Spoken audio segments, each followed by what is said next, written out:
What is going on, everybody? Welcome back to another episode of the Teleria Knights. And guys, today we have a hell of a lineup for you. We went from not being a little concerned if we were going to have the show this weekend to everybody wanting to come on. And let's just start off with the first one. And it is, the guy that I love to argue with because I don't know, he just brings something in me. Mr. Nacho. Nacho, how are you doing today, my man? I am doing fantastic. I hope everyone is ready for CVC again. All right. Next to you, the first time on the channel, guys, we have Mr. $14 free to play FinalKenpachi. Kenpachi, how are you doing? I'm doing pretty good. Thank you for the asking, and thank you so much for the having me. I hope my free to play English as well. You guys can understand me, and thank you. Thank you for coming, man. Thank you for coming. And next to you we have. I mean, he's all the way. He's a brother all the way from the West Coast. But I think the best thing about him is the mustache, Mr. Pogo Pinkeye. Pogo, how are you doing? Doing fabulous, baby. How are we doing today? Doing just great. Doing just great. All right. Now, next to me, we have the guy that, has some insane luck with shard pulls. I think I should just give my account to him when it comes to pulling shards. Every time he's pulled any shards for me, it's been nothing but champions that I don't have. Mr. Jarec Gaming. Jarec, how are you doing? I'm good, mate. I'm good. Very well. Thank you very much. Thank you very much. I hope everyone is doing well. Thanks for having me back on, guys. I know it's been a while. By the way, I saw the what is that bass that you got? Man, that was a carp. Ooh, that was a big boy. Carp. Yeah. Yeah. It was good. Good day out, man. All right, and next to you we have the one, the only, Mr. Ace Gonzo, who's always got a couple of aces up his sleeve. How are you doing, sir? What's up, buddy? I'm doing well actually. All right, so. Today we got a couple of things we're going to talk about. We're going to talk about the Prism shards, how, I feel it was a fail.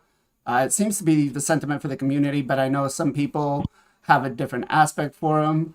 We're going to talk about the new Void Legendary champion that Plarium just dropped on us. Then we're going to touch a little bit on the Hydra clash. But before we get into that, we got to give our viewers something to know about us, right? We got to give them a little bit, open up a little bit personal. So, I'm going to ask you guys, when you were a kid, what did you want to grow up and be? And I'm going to throw this first to Ace. Honestly, I just did. You just cut out, my man. All right, let me a little bit. I honestly just didn't want to grow up poor. Where I grew up, it was pretty rugged and bad area of LA, outskirts of LA. And I just didn't want to grow up in that area. So anything above that, anything outside of that is kind of what I wanted to do. So I kind of had a couple ideas growing up, but never had a solid, this is what I'm going to do for the rest of my life kind of thing. But I think it's kind of worked out with that mind frame. Okay.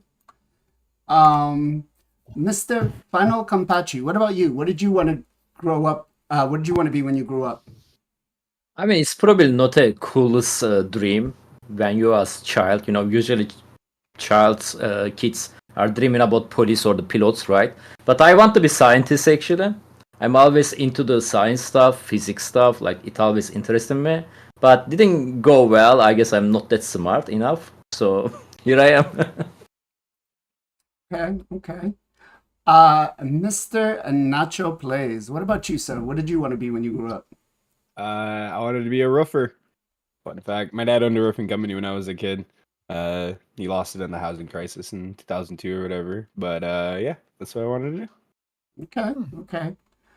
Pogo, I'm 99% sure I know what you wanted to be, but what did you want to be when you grew up? This will surprise you then, I guess. I grew up my whole life wanting to be a paleontologist.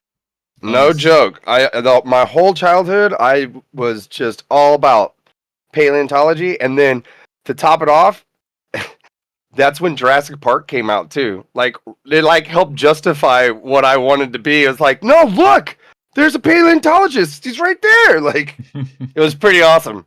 But yeah, then I guess you grow out of that. And you become what you are now. All right. And Mr. Jarec, what about you? I wanted to be a hitman. Yeah, man. Yes. I honestly, when I was about 8 or 9, I swear, I was like, I want to be a hitman. I can't remember what I had watched on TV or whatever, but I just had this vivid memory of like, like a guy in like a trench coat and a briefcase. And probably might have been like something like James Bond or something. I can't remember, man. But yeah, my mum used to say to me all the times, like, why did you say you want to be a hitman when you grow up? What if we let you watch? But yeah, man, that's what it was. And also a paleontologist, to be fair. But but yeah, I think I know which one my mother would have wanted me to be. Hitman, obviously, because you get more money. But I don't know. Yeah, that was it. Yeah, it's strange, really bizarre. Okay.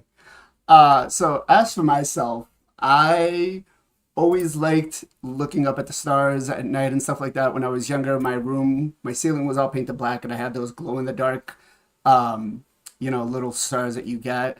And so I always wanted to be an astronaut. So I thought it was pretty cool going up into space, and I'd always want to see how high I can jump without any gravity. So, okay. Classic. Now you got to do is pay $250,000 to Virgin or the others, and you can do that yourself. Yeah. I think at this point it's a lost stream. I'll settle for being a UPS driver. Oh, I'm sure you got the 30th on your calendar already, right? The 30th. Mm-hmm. You get the blue moon that's gonna come out, super moon. Oh yeah. No, I give up all of that. Yeah, But he used to want to be a spaceman. I guess it doesn't want to do it now. now it's all about delivering those brown packages. That's it. That's all I care about. So let's start. Let's acknowledge a little bit of the chat here. We got Ogre in the chat. Welcome. We got Nick in the chat. Welcome for coming. D Sama in the chat. Welcome for coming. Thank you everybody for joining us. So real quick, Monkey King in about 5 hours is going to be released. Are you guys waiting for CVC, or are you going to just pull him now? Nacho. Oh, we're just pulling him now. There's no way I'm missing a day of Fey rotation. No chance. You can suck my balls. 30k points don't mean that much. And Clan Boss? I'm not skipping Clan Boss for a day either. So if you didn't know, as soon as the Monkey King opens up, if you hit the letter L on your keyboard and then go and do like a arena battle or something, it totally skips that and you can save it. So just so you know. It claims everything. No, it does not. Opens the menu up, it'll claim Nope. When it opens up, if you hit the letter L on your keyboard, it'll bring you into, watch. If you hit the letter L, it brings you into this, and then you just go and do like an arena battle or a campaign battle, and then it never opens back up again. Unless if it opens on PC, yes, sir. It literally claims it. It goes straight to your inbox. No, you hit L, homie. It does not. I did it with the logins before. And no, it's separate. It's separate. The logins are separate than the login champion. So, but yes. Jarec, what about you? Are you waiting? Are you pulling? What are you gonna do? Well, after watching one of my favorite YouTuber content creators video earlier on how to skip collecting that final one, yes, I'll be saving for CVC because apparently it's personal rewards again. So I've been told on the grapevine. Yeah. So yes, I'm 100% saving. 30k is a lot. I mean, again, if you get all of your clanmates doing it, that's 900,000 points. For your clan, just you know what I mean. It's enough. It's good. Let's go, Ace. What about you? Are you pulling, waiting? I'm waiting. And it's not because I don't, not because I want to save it for CVC, but it's just one less thing that I have to do, if that makes sense. And so yeah, that's the only reason why. I'm not too stressed on pulling them earlier and trying to, build them right away because let's be honest, I don't have any books. So then that's just pretty much it. If I want the full potential of a champ, I'm gotta have the books, Okay. Kempachi, what about you?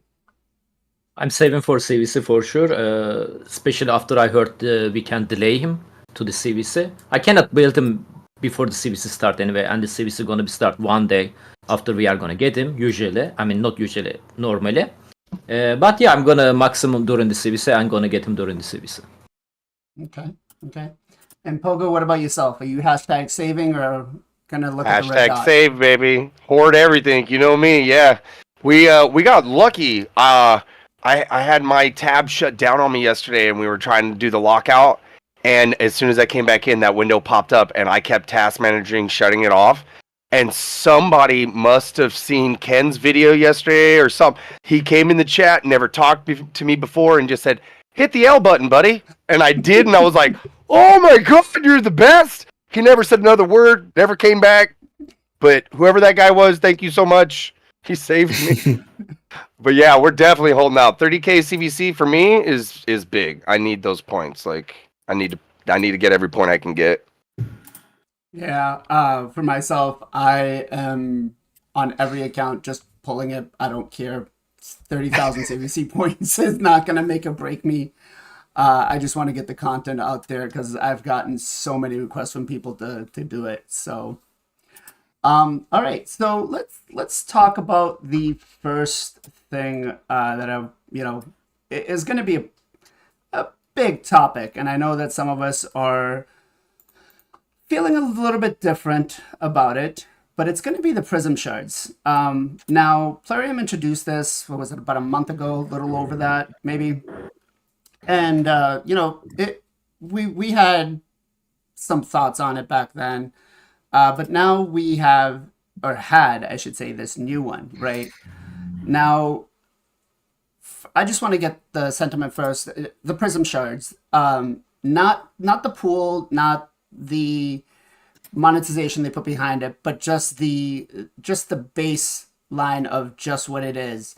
Is it good? Do you like it? Is it something that Plarium did better for you or worse? I'm going to throw this to Ace first. I like the concept. I like I think I had some idea along. They had to lessen the pool of the amount of champions. Something like, I don't know, 20x, or just synchronize it to just one faction or something like that. This was a while ago, obviously.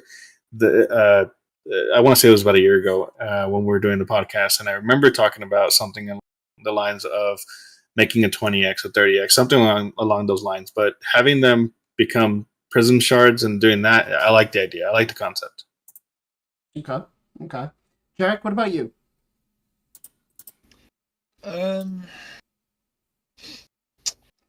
I'm kind of 50-50, really. I like the idea that they've brought in a new way of getting kind of more targeted champions, which is fine. But it still doesn't fix the issue of times 10, because that's still not really high enough when those events are on. And the fact that they've now changed the whole way they've done it, increased it, and the amount of money they're charging for it, I think it just goes to show that it's a money grab for the game. It's not. I just want to know just the thought, like the narrowment down of having the pool and that. Forget the monetization, forget everything. Oh, else. Sorry, as in taking out the rares and stuff like that. Yeah. Just the feature 100%. Itself, the event itself. The change they just did with regards to that, yes, I like. I mean, yeah, it's always good to be able to get the champs you want with less chance of getting ones you don't. So yeah. Okay. Let's go with Mr. Kempachi. What about you? What do you think? I mean, it's not stable, the amount of the champion they are putting on the pool. So I think the recent one, we got 12 legendary champion. And before that, it was like, what, 8? If I'm not mistaken.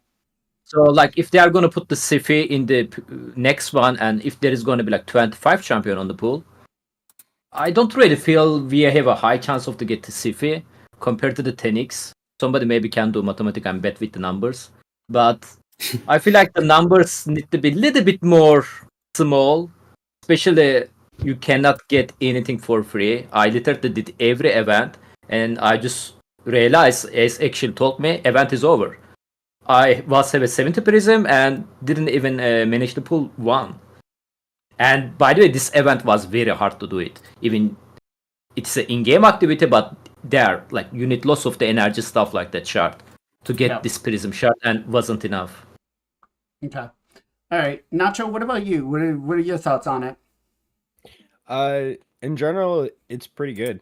We have a lot of ways to get free champions in the game. So the concept that you could potentially get one more legendary every month or every 2 months, I think it's really solid.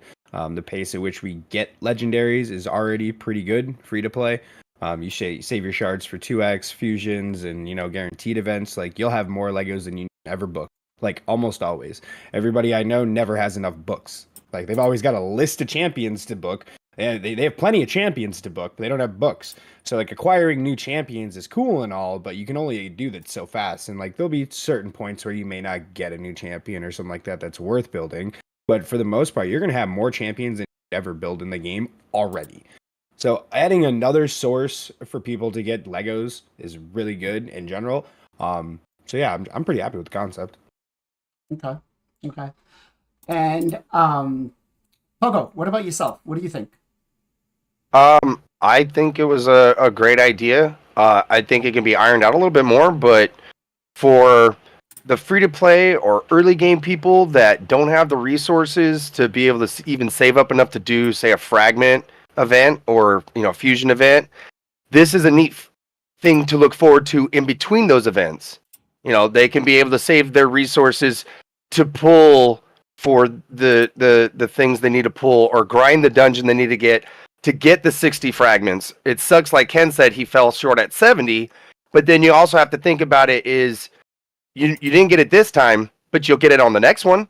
Now, yeah, the pool of characters could be different and not be as juicy as they were this time, but that's Plarium, right? So I think it's a cool way to give people that can't manage a fusion a chance at getting a good character. There's nothing worse than grinding up to get a sacred, opening it, and getting a epic or even a legendary that as first thing everyone just goes, "Oh, dude, he's the worst," and you're like, "Great."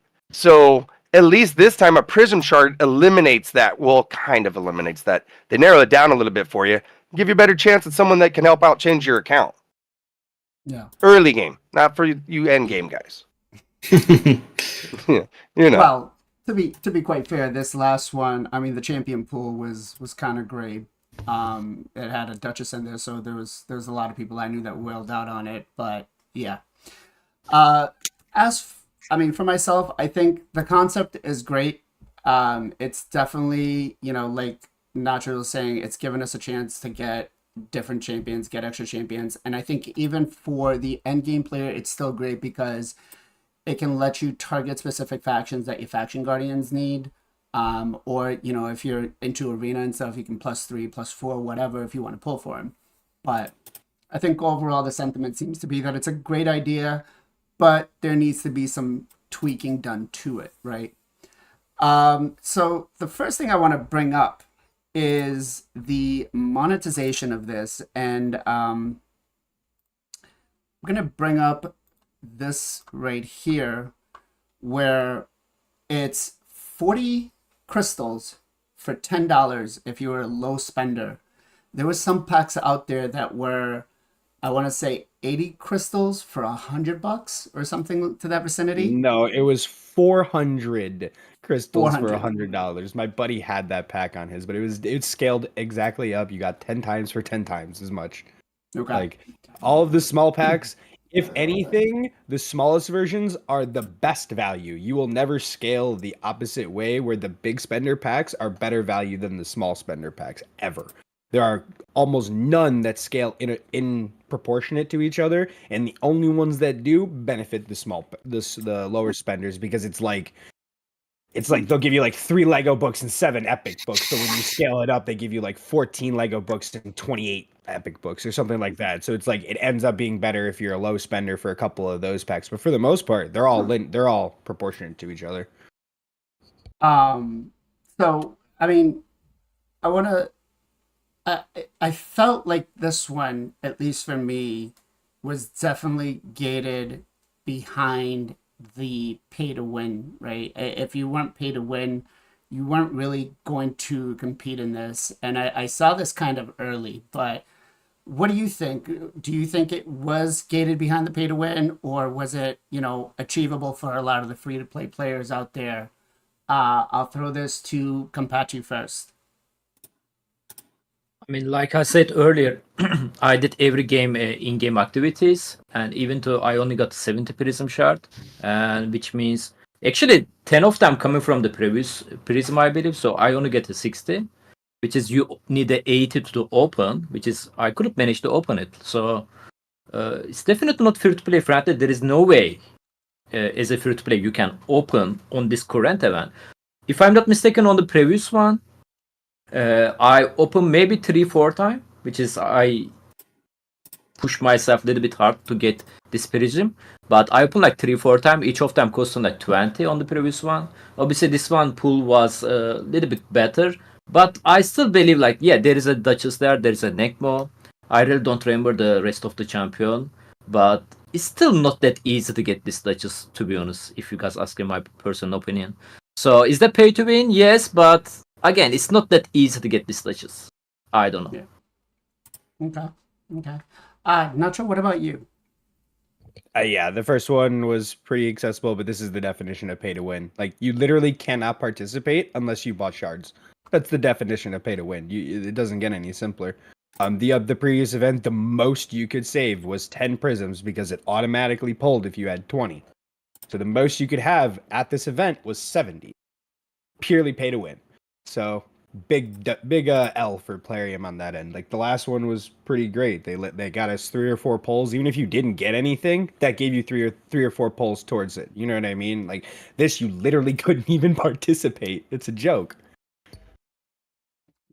Okay. Let's go with Ace. What about you? What do you think? I'm gonna be honest. I don't actually even look at packs. As soon as they pop up, I close them. I don't even decipher if it's worth it. I don't look at it. It's not like, why do I care? You know what I mean? If I can make it, like, let's just say a fusion, right? They give me a time scale. They give me, a chance to do it, and that's cool. I can shoot for something like that. Make it a tournament, whatever it is. That's cool. With free to play energy, all that stuff. But as far as spending in the game, like, I don't even pay attention. If I don't make it, I don't make it. If at the end of the day, it's just extra. That's how I think about it. Okay. Pogo, what about you? Yeah, again, like everyone said, it was definitely a pay to win if you wanted to get the champ during this event. And they did have a minimum one in the Prism area where you're at now. It's not on that picture you have, but it was on the top right-hand corner. And if you clicked on that, it was a separate shop altogether. And for $5, it gave you that extra 20 fragments to get your one pull. So for a low spender, if you wanted to spend $5, you could get your one pull. But for free to play, yeah, it was kind of messed up that they didn't even give you a chance at one pull. Especially if they're going to try and make this an event that's an in-between event, like I was saying earlier, for fusions and fragments.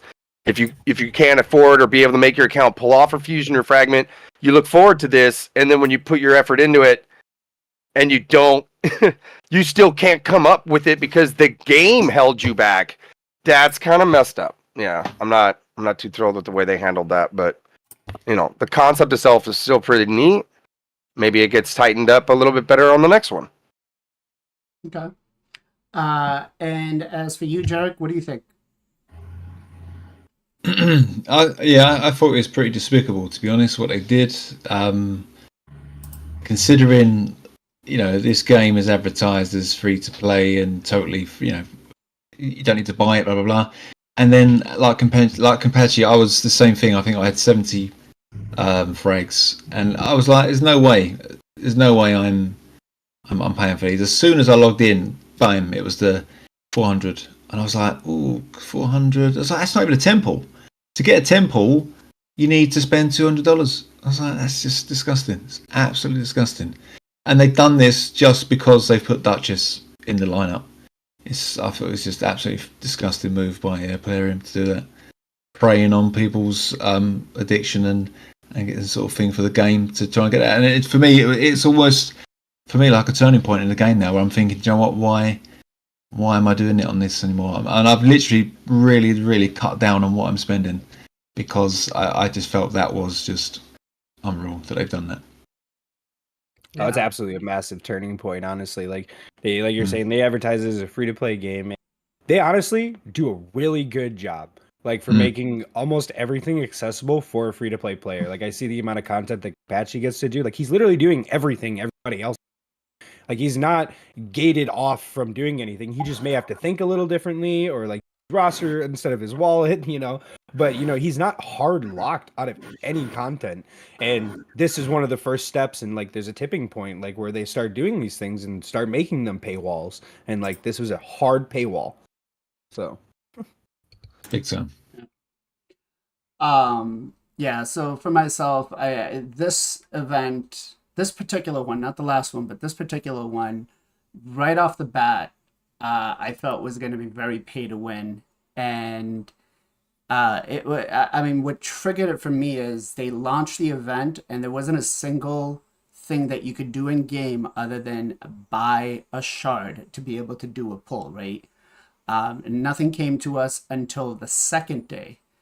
But yeah, the champion pool was great, right? We had the Duchess, we had Uko, we had, Nekmothar, Tatura. The champion pool was great. I don't know. Does anybody disagree? Ace, do you disagree? No, not at all. I thought the pool was awesome. Nacho? Yeah, the pool's awesome, of course. Like I actually bought 40 prisms so I could actually pull them, motherfucker, because I need a Cubidus. You know what I mean? Like, as far as 10x and affinity champions go, it's not even at this price, it's not even close to getting the champion you want. Like this is how you do it still. And that's gross, honestly. Kenpachi, what about you? Pool was good. There is some bad champion there. Obviously, I think it makes sense. But there's one thing I want to say. The concept of this Prism shard pool, I wish they are more clear to us. They are also doing the same thing with the Ultimate Death Knight event right now. The thing is about to say, we don't have a schedule. Like, I wish they told us, hey, if you do this event, you are going to get this amount of the Prism shard. So if I know that I'm going to be hard stuck on the 70 Prism, I'm going to push hard on the I don't know which event I push. I don't remember actually right now. I don't try to get the Prism shard there because it's going to be useless. I need to, obviously, my Prism shard saved for the next one, which is I'm pretty sure the next one going to be very bad one about the champion pool. And yeah, they are also not telling us about the Ultimate Death Knight point. And I feel like if I skip this event, am I going to get Ultimate Death Knight 4-star soul? I don't know. I wish they are doing that like a fusion schedule, this kind of event. That will be much clearer, to be honest. Yeah, I agree with that. I definitely think that's great. Go ahead. Yeah. So I was going to say, you've only still got 10 frags saved as well. It hasn't saved 70 fragments. True. Yes, that's the thing. Because I saw in the bank there was 102,000 silver. And I was like, what was this for? And obviously, after speaking to you guys today, I was like, oh, of course, it's the 60 fragments that we probably used thousands of energy for, possibly hundreds of gems for, to then not be able to get a champion. Wait, I didn't know it did that. Are you telling me? Hold on. Yeah, hold on. what? Go have a look. You've got 10 frags saved. Bro, 10 fragment from the last event. That's correct. Oh my god. No way. Yeah. So we actually got 60, not 70. That's correct. Yeah, so you've got 100k silver, and you're back down to 10 fragments, guys. Oh You no, didn't wait, say what? it. Have a look in the 70? portal. Have a look in the portal. So it just made this event. even Wow, worse. this whole conversation just changed. Yeah. I- Whoa. Okay. My 70 is gone. No, No we're way. down to 60. And they gave you we 100 got 100,000 silver? silver. 100,000 silver for all that effort. Oh get my nothing. That was on my god. Dude, this inbox. whole conversation changes Oh. now. I retract I- all my statements. Yeah. See, man, it was just a I- big fat carrot to get you to buy them frags, boys. Oh my god. That is Wow. so Big old Nacho, did you know that, or did you just find out too, Nacho? You're muted, dude. You're muted. I Nacho, knew. did you just? I knew I was Oh, waiting for okay. you guys to say something, but it's a massive knew? L. It's a massive Mhm. L, dude. The event, Dude, like Oh, content's I my great, spent God. all but mine, the so I never application's got to see terrible. this happen to me. I spent Yeah. all mine. Yeah, like I said, Whoa. I pulled my for. Same. I didn't know it was gonna Yeah. happen either. But yeah, everyone got wow. fucked. It's a joke. Wow. That is yeah. that is Yeah, really it's- bad. That is It is. really, really I bad. actually learned right now. Like I didn't know that. I just Yeah. I feel I don't know what you guys. This but I just feel became a betrayed. reaction video more than a conversation. Holy shit. Oh my god. What? Well, rip. Bad enough. Wow. Wow. Okay. Okay. I mean, I only went for one of the events, which was the summoning, because I wanted to, to do some of the stuff for the Ultimate Death Knight one, for the Soul Summon, not for the Soul Summon, for the Summon Rush. But I was like, okay, I had like, the 40 from that, and wow. Wow. Okay. Rip. All right, moving on to It just goes to show how how they value their fragments dollar wise, but when you can't use them, what you get back in the game is just 100k silver. It's ridiculous. 100K silver? The economy is just ridiculous. That's a 60 horrible trade out. 60 frags is worth 100,000 silver apparently, but if you want to buy them, you're spending $120, $140. that is, yeah, that's Disgusting. gonna require a whole nother video in itself. I Yeah. mean, I did my rant video and I was pissed off about it, and I was just like, it's ridiculous. But knowing this now, seeing this, it's like, no, Yeah. that is not Yeah. right. At least I know what I'm gonna do on the next event. Yeah, I think Nothing. that's going to. I think you're right. I think that's going to set it up for everybody to. I think they just lost any interest of anybody doing this. At least for myself. I don't know. What do you? Knowing what we just found out now, thanks to Jarec, are you guys going to be pushing for these types of events going forward? Nacho, what about you? No, of course not. Like Ken was saying, they're not even giving us a schedule, and then they're gonna end us short. Like, are you fucking kidding me? At least the Titan events, there's way more than enough points. Like, you start participating in any events that get points, you'll get what you want out of both of the Titan events that they've done so far, even without a schedule. This is a joke. Like, you can't. You participate in things that are good, and that gives them good feedback. You participate in things that are bad, now you're giving them bad feedback. You know, Agree. they saw us all take part in the last one, because the last one was pretty good, honestly. Like I was saying, they gave you a free poll. You could earn a couple polls. Like you got a chance at it, like for free and low investment. This is a joke. Fuck them. Yeah. Yeah. Like Yeah. Ace, what about you? Are you going to compete in any more of these events? No, it's more like I told you so kind of instance for me. Like I don't buy because of stuff like this. You know what I mean? And let's just say I don't buy because it's not that I'd never spent. I'm not a Kenpachi over here. It's just more along the lines of I've learned my lesson, and I want everybody else to learn the lesson. Don't fall for fucking player antics. That's pretty much it. No. Yeah. Kenpachi, are you gonna compete in any of these events anymore? To be honest, like I didn't do this event because of the Prism. Like you said, it was Ultimate Death Knight solo, I think, and Ultimate Death Knight is amazing champion, and I want him 4-star. That's the main reason I did it. I feel like, okay, let's do whatever it's needed. I'm also gonna get a Prism. I don't know, can I open them during this time? I wasn't actually sure about it. But I was thinking like, all right, at least they are going to save on the next one, so I can pull it on the next one, right? But right now we just learn, or Prism is just going with 100k silver. Oh, absolutely no. Answer is no. No, hell no. All right, Pogo. I know you had some mixed feelings about this earlier. No, but, dude, I'm on the other side. I mean, okay, I am not going to endorse this or tell anyone that I was on that soapbox. Not no more. But if you're a low spender, if you were going to be doing the dungeon event that they gave you Prism Shards for anyway, if you were already going to be pulling on the 2 times, 10 times, whatever times it was going on at the same time that you had to do a summon rush for the Prism Shards, and you don't care about spending $5 to pull 1 Prism, then for you, cool.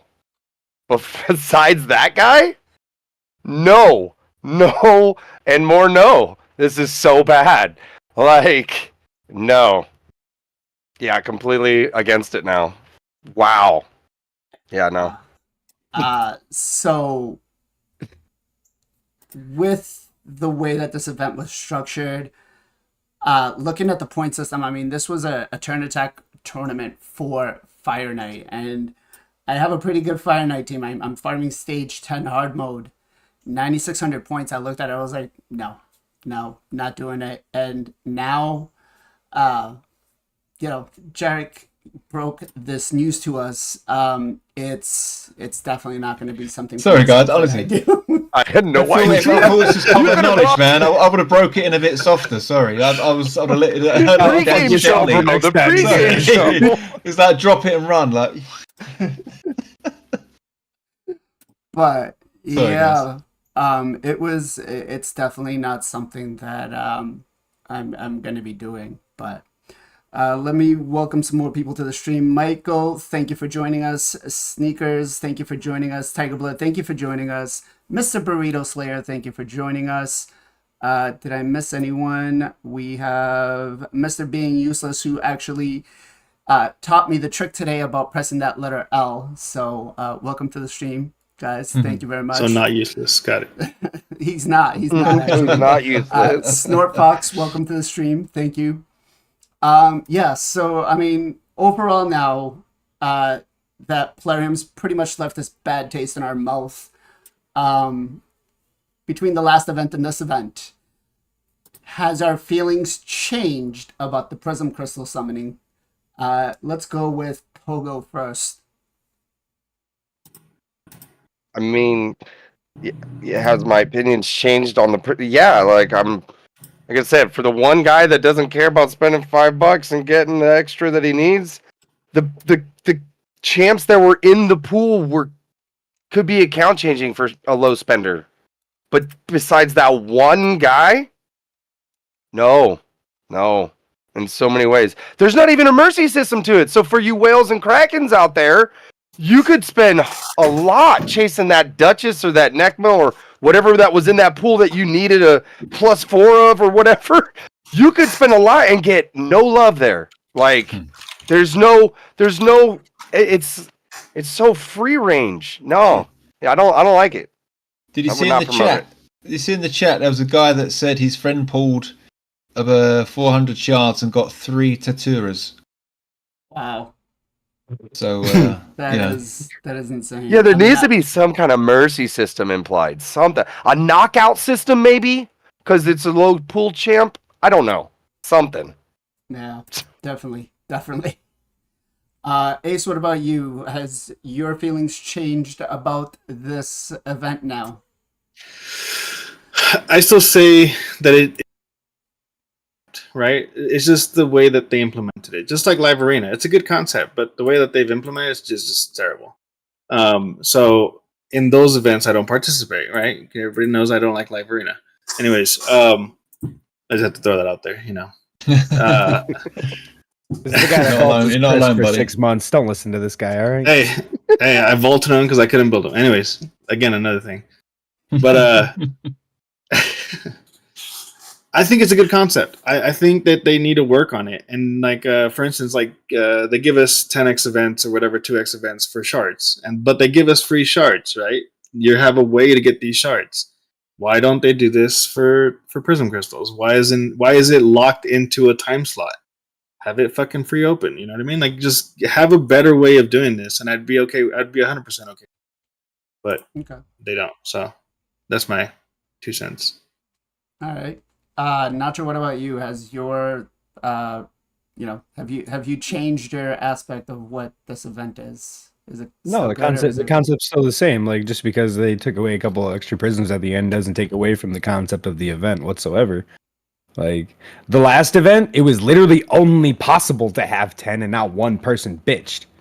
You know what I mean? It sucks that they took away all of the extras. You know, now that you put all your effort into, don't get me wrong, that's a whole different thing. But the concept itself is still good. Like, it's still a great concept. They just need to do it better. Like, and this is one of the easiest ones they can adjust to do better. So yeah. Jarec, what about you? Yeah, well, I mean, there's a couple of things I think from what everyone's saying, like what even what Nacho's saying. I mean, there's definitely good things and bad things. It's small tweaks like bank in your fragments. So why can't you just, like, again, like with shards, why can't you just keep them? There's no reason why you can't. Obviously, I know players don't want us hoarding things. They keep thinking that everyone's got thousands of energy and thousands of millions of silver and all sorts. I don't know. I certainly don't. We need to either bank the fragments, or they need to have again, like sorry, I don't know who said actually. Who just said about basically like a knockout. So again, if you get a champ, boom, it vanishes from the pool, and you're not going to get him again. So again, that could be another system. The price. I mean, again, if they're going to keep it where it's if you haven't got enough to summon, then they're going to keep it. Then you need to keep that. It has to reflect with, again, all the ups and downs of the prices they do. Or they've got to work out a set price and keep it as that. I mean, they can't just keep moving the goalposts when we're all trying to play the game. It's not fair. It's unplayable. So yeah, loads of things they need to change, man. But again, the concept is great. Concept is great for getting those targeted champions. Okay. I think I'm the only one that's left on this subject. I got to Kenpachi. I asked you, right? I asked everybody. Yes. So for me, I mean, this really changes the way I'm gonna view this event. Like, it feels like unless they're going to put the rares back in, they're not going to bring it down to the less than 20, the less than the 80. Sorry. So I'm done with this. I don't think it's worth it, especially because for 100,000 silver, 100,000 silver it's pretty much a spit in the face. I mean, we need a 9,600 tournament points for Fire Knight, which I think when I did the math was going to be something at like 3,000 energy for me to do, and it was like, okay, it's definitely not worth it for me. So yeah, I don't know, but I think you say that you're done with it, but they'll find a way to suck you back. But if they do something better, because the concept's not bad, you're just upset with this one. Let me show you. Like this. That's it. I'm a firm believer in this, and this has not been purchased. Okay, it's done. It's done. So, I don't fall into. I've gotten into the mentality lately with the game is just to have fun, and that's it. I'm not going to be chasing every single thing. I mean, look at my shard count. I've got 2 voids and 3 sacreds. This morning, my son was just like, Dad, I want to pull a shard. I was like, yeah. He pulled 50 of my ancient shards. I was like, okay, whatever. So, my mentality with this game has definitely changed. The way I'm approaching it is more about just enjoying it and having fun with it than stressing out too much about it. I have the champions. Gear is eventually going to come to me. It's not like I can control what it comes with. So, yeah. It's not. I have no problem sitting on the events. So if Plarium can be transparent with this event and say, look, we're going to offer you 160 fragments over a course of 2 weeks. You're going to get 2 summons. Here are the things. Then fine. Then I can schedule my gaming around it, and if I wanted to go with that, I can go with that, or I can pick and choose. You know, if something else is on, then I'll concentrate on that instead. But the fact that they didn't tell us the amount we could get and the timescales, and again, we put a lot of people put a lot of effort into this, the finite stuff, me included, and then to end up with nothing at the end of it, it's just bad. It's bad business. Yeah, I definitely agree with that. So let me ask you guys, what could they do to make this event better for the player base, both for free to play and the pay to win? And so, you know, we all know that we can't please everybody, right? But what could they do to make it better? Give me one suggestion if we were, because this will be cut up and will be put out individually. So maybe Plarium will watch our thoughts on this. But what's one thing that you think would make the Prism Shard events better? Let's go with Kempachi first. I mean, at least as a free-to-play, low spender, whatever you call yourself, at least in-game activity, you know, doing tournament, doing event stuff like that. Obviously, you don't have to win your tournament group. That's very hard to do it, you know. At least we should be able to pull one time. That will be nice, you know. I'm not asking too many things. At least we should be able to pull one time. That will be cool, to be honest. Yep.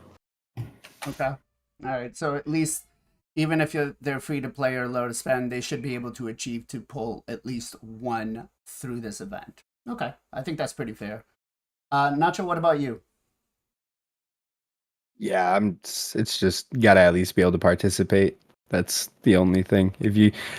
We've all said it before, and we all pretty much agree that we're okay with a high price tag. Tell me how much it's gonna cost though. Like, don't like the Plarium does such a good job of not doing this compared to a lot of other games. It's one of the falls like Diablo Immortal is they hide the value of anything behind so many exchanges of currency through the game. Like even if you're grinding for it, you know, to turn this into this, into this, into this, into this. Rated's pretty straightforward. They're like, I want 100,000 champ training points, yo. You know, like we can understand that and we can accept that and we can be like, okay, well, it's not for me. It's fine. You know, so we're all pretty okay with them just saying, yeah, we want a lot for it, but here it is. So they just need to, you know, stick with that more. Like if they want a lot, that's fine. Just tell us how much you want. Okay. All right. So being upfront of what the cost is going to be for points wise and everything. Fair enough. Let's go with Poco. What do you think? What would be something that would make it better? Knockout system. I said it once. I think that would change it up a lot. Being able to get the one pull, even if you're free to play, of course. But I think the knockout system would be able to change it in another way where even as a whale would look at it, they can look at that as a price tag as well. Like Nacho was saying, like, give us the price tag and we'll go for it. For this kind of event, if you're going to select that pull down and do a knockout system, the whales can look at that and just calculate it up and be like, yeah, it's going to cost me about, $2,700 and I'm going to get all 24 of those people. Cool. And they'll do it. Fine. Let them have their fun. Hey, Plarium, now you made your big chunk of money. Yay. But then for the low guys, hey, I don't need 3 of the same epic. I got lucky enough to get 3 prism pulls in your system. Don't give me 3 of the same guy. Like I need that assurance to know that if I'm going to go after this, it's gonna pay off even on a low end. So I think the knockout system would be where it's at. Okay. All right. Knockout system. Pretty solid. Let's go with Ace. What do you think? What would make it better? Had a couple of different. You just cut out. Currency. Sorry. I was saying I had a bunch of different options earlier, but I like what chat said, where they want more of a transparency for the mercy system. So, knowing kind of where your mercy is, I'm pulling these prism shards. I think would be a huge one for a lot of people. Well, there's not a mercy. That's why. Well, right. Well, implementing one. So implementing a mercy system would make it better. Got it. Okay. And Jarec, what about you? Yeah.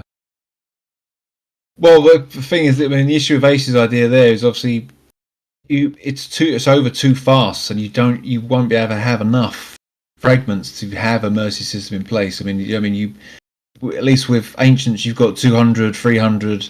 Yeah, fine, mercy system, okay.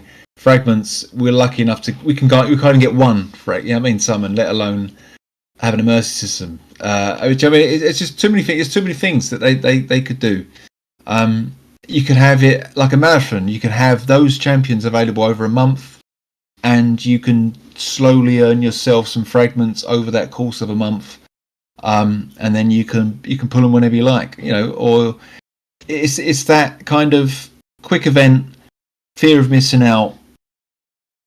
So we're going to chuck a load of offers in your face to make you want to buy them. That's the thing that gets me on this. So, to improve it, I've said it before, a schedule. It gives a schedule. If we know it's going to be over in a weekend and we're going to have to spend thousands of energy, we can just go, it's not even worth it. We're just going to focus on something else.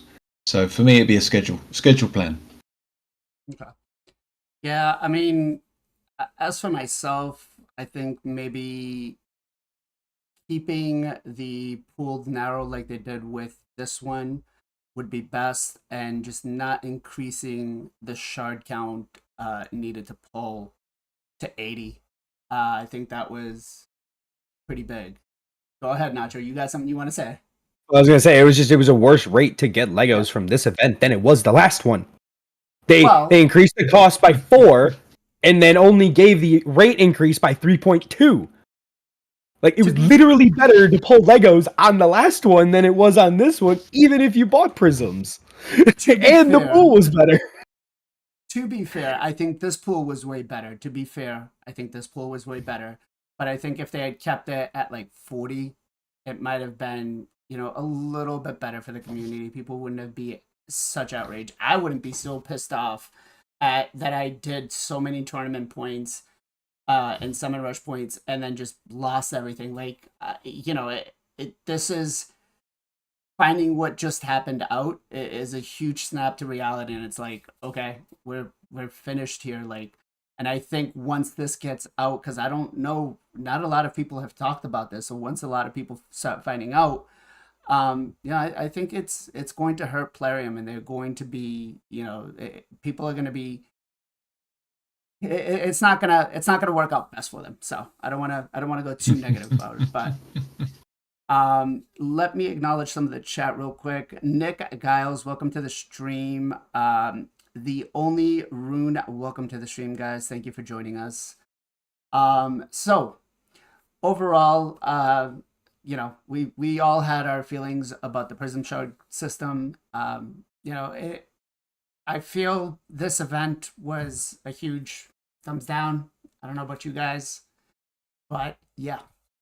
Let's move into the next part of the show, which is going to be talking about this new Void champion that we got in the middle of the week, which is, they don't really do this that often where they just, oh, hey, here's a champion, right in the middle of the week, no announcement, no nothing. But we have this new one, Shu Zen the Furious. Valorous, sorry. Looks-wise, just aesthetics looks-wise, what do you guys think? Yes, no? Let's start with Nacho first. Yes. Yeah, it's great. It really hits the Shadowkin vibe. They went a little more PC than they did with Yumiko, so that's cool. I like it. Subtle, but, elegant. Okay. Kenpachi? Yes, I like her legs. It's like Chun-Li, So I'm done. Okay. He's a simple man. What can I say? He's a simple man. Simple needs. Mate, I was just thinking the same thing. Chun-Li. Got Chun-Li's legs. 100% there, man. Okay. Sorry, Pogo? Yeah, I mean, she fits the Shadowkin vibe pretty well. Like Nacho said, like she's not very extravagant. It's pretty bland. Surprised she doesn't have like an 8-foot feather or something I mean, besides the bows out of her hair, like it needs more. She needs one more piece of flair. You know, when 20's the minimum, it's just the minimum. You know. Okay. Ace, what about you?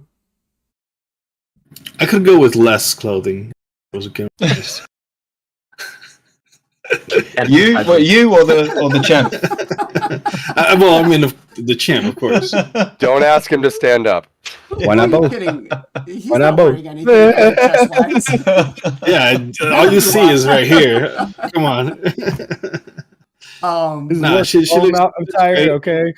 Yeah, she looks great. I think they did pretty well with her. For a void champ, I think it's a little lackluster. Maybe a little bit more glowing stuff could have been cool. Maybe the weapon, maybe some of the armor could have been glowing. Some RGB. small little aesthetic. RGB wings. That's all you need. Yeah, there you go. All right. And Jarec, what about you? I mean, she looks a bit like a Void Epic, really. I mean, she's not really. She doesn't have the wow factor, I must admit. I mean, she's all right. I mean, but again, it's what she does in game, isn't it? Really, rather than what she does to other people's imaginations. So we'll see. But no, she's all right. There's nothing to write home about. It's quite a quick one, that I think. The weapon looks pretty cool, actually. Nice detail on that, but character itself, average. I think Street Fighter might be possibly doing a lawsuit against Plarium because she literally does look like a Chun-Li knockoff. But yeah, I mean overall, there's nothing that really wows me. You know, Plarium always does a great job with the visuals, but this one just kind of seems like, oh, okay, it's fine, it's cool, I'm happy.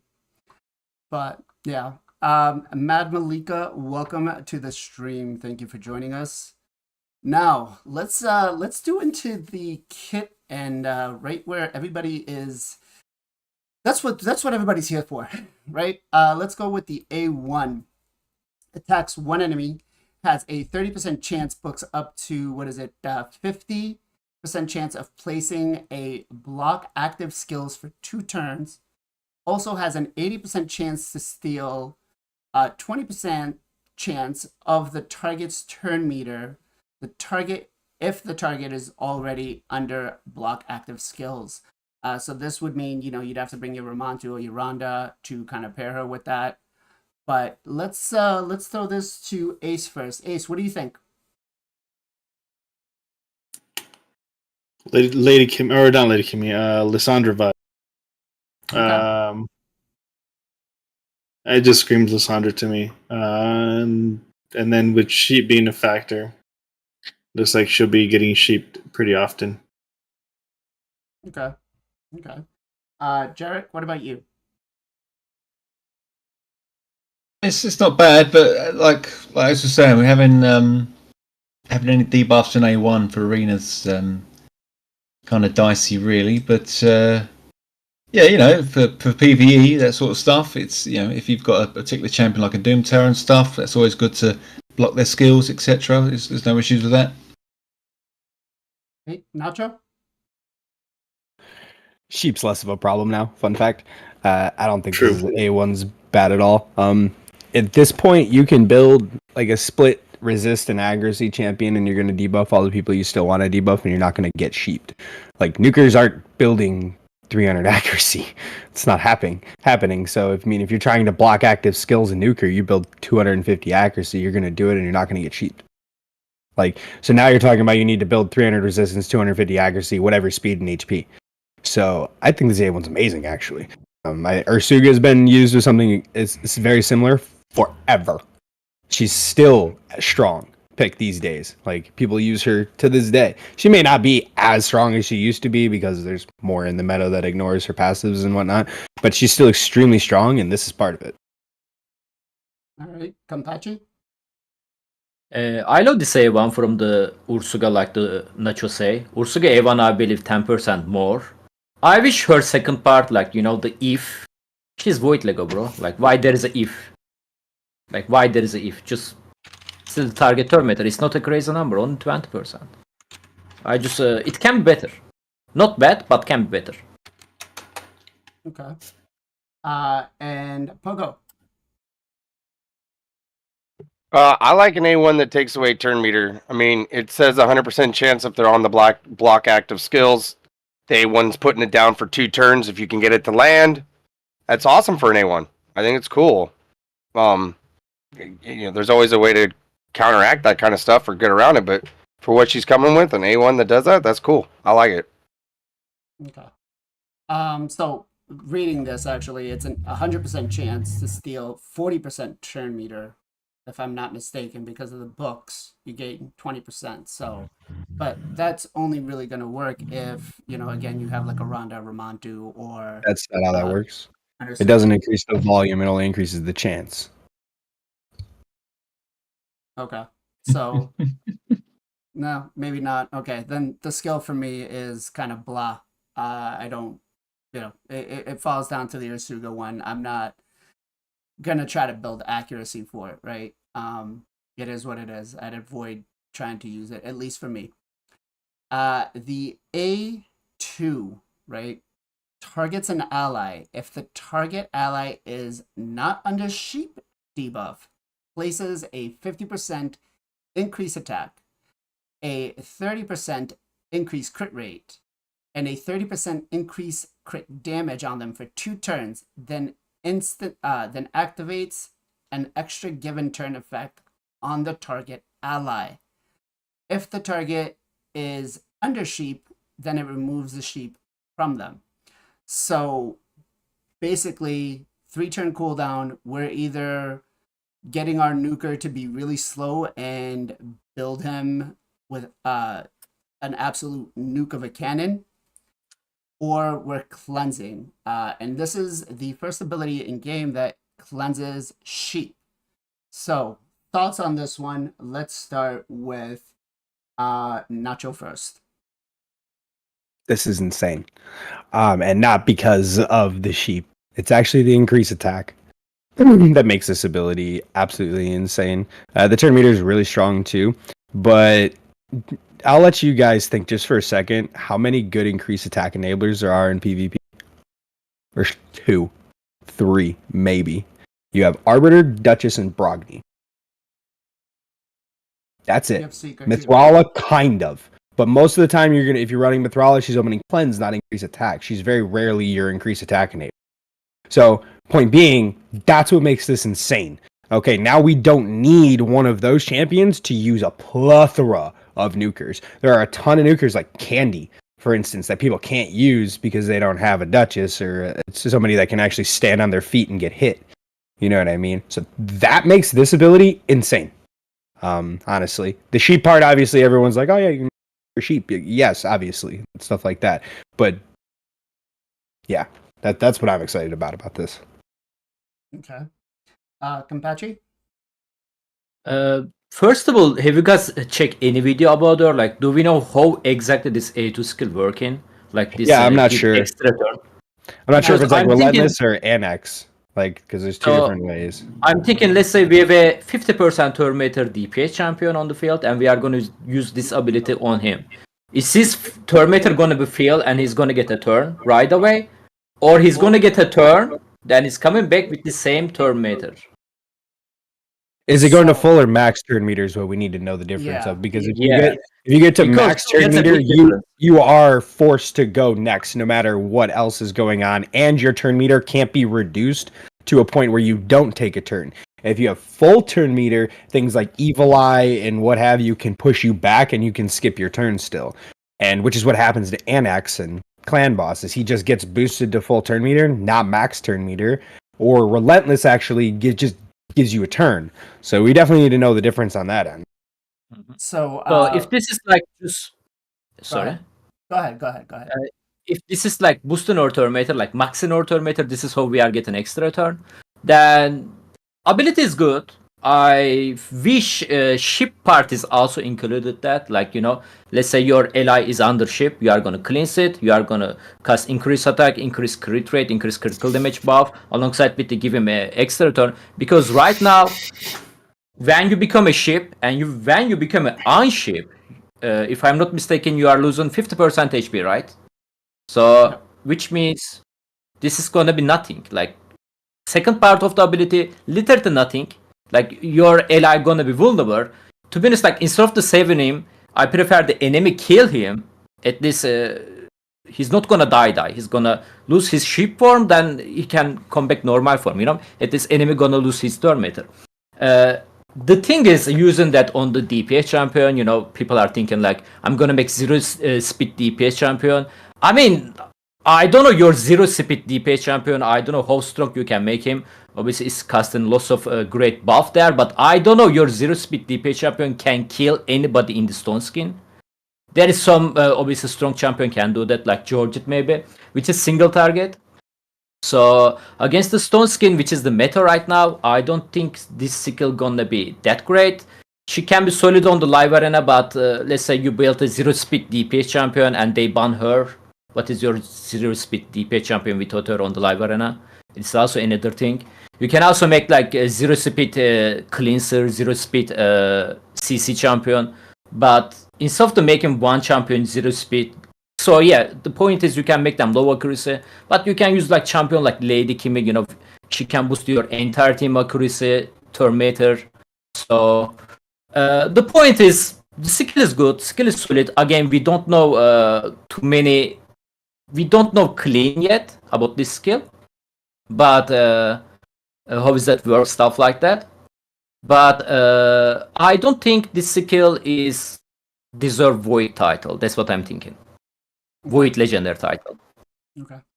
As for anybody out there wondering, one of our viewers actually has pulled her Nick Giles, and he's promised me that I can do a showcase on her on Tuesday after he builds her for CBC. So Tuesday, I'm on vacation this week.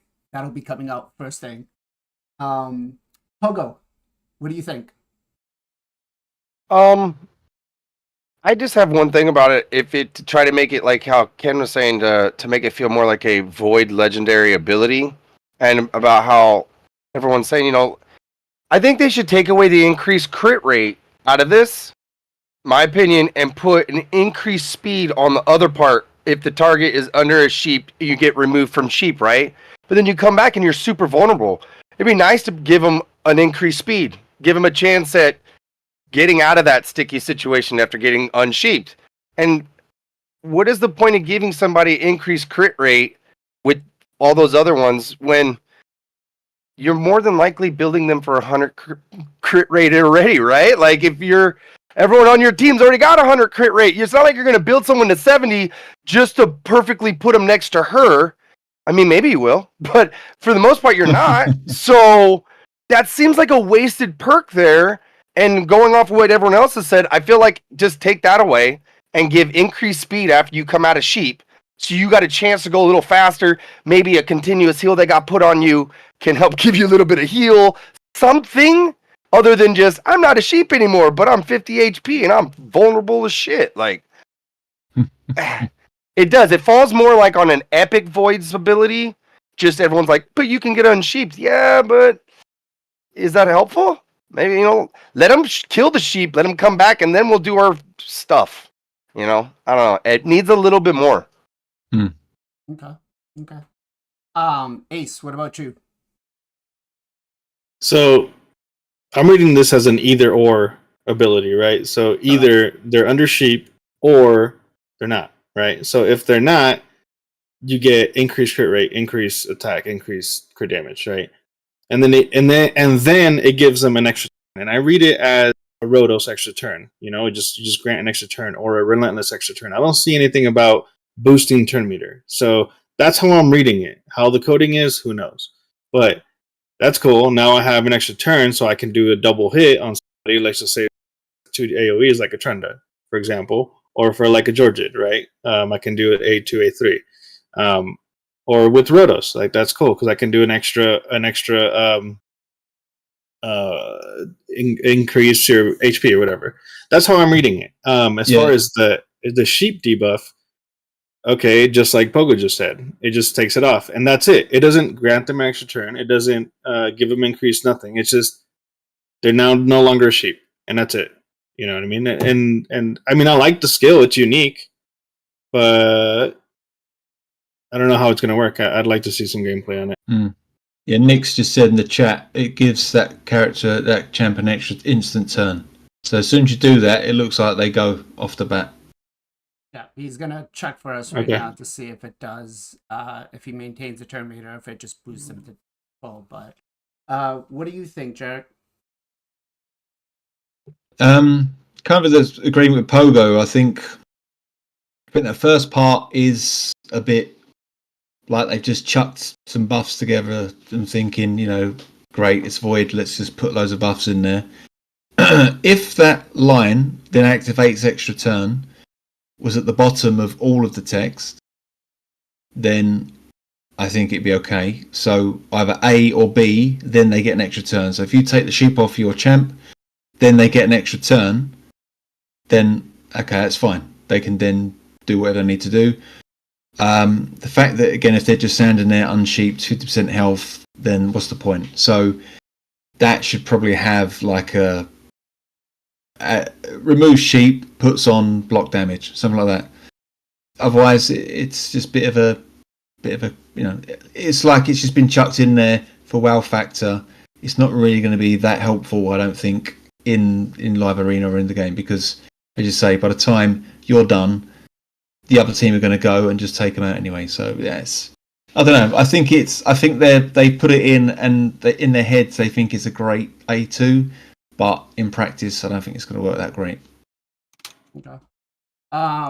So for myself, I mean, I kind of agree a little bit with Pogo here, where it should, even if you just take the increased crit rate out and just do cleanse the sheep debuff, give him increased attack, increased crit damage, and then give him the extra turn, I think that would be a much solid kit for her.